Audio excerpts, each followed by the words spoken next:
ఎవరు రాశారో గాని 2 చేతులు ఎత్తి నమస్కరిస్తున్నాను. అది చాలా మంది వాట్సాప్లో వచ్చి ఉంటుంది. రాని వాళ్ళకి ఈ సందర్భం చాలా గొప్పది, నిజంగా హృదయాన్ని ద్రవింపజేసేది, సత్యం కూడాను. నాన్న ఎందుకో వెనకబడ్డాడు, అది శీర్షిక.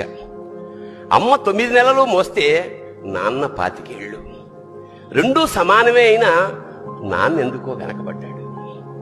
ఇంట్లో జీతం తీసుకోకుండా అమ్మ, తన జీతం అంతా ఇంటికే ఖర్చు పెడుతూ నాన్న, ఇద్దరి శ్రమ సమానమే అయినా అమ్మ కంటే నాన్న ఎందుకో వెనకబడ్డాడు.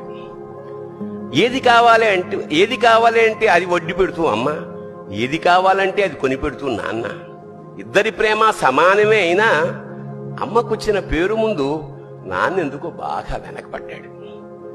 ఫోన్లోనూ అమ్మ పేరే, దెబ్బ తగిలినప్పుడు అమ్మా అని పిలవడే, అవసరం వచ్చినప్పుడు తప్ప మిగతా అప్పుడు గుర్తురానందుకు నాన్న ఎప్పుడైనా బాధపడ్డా ఏమో.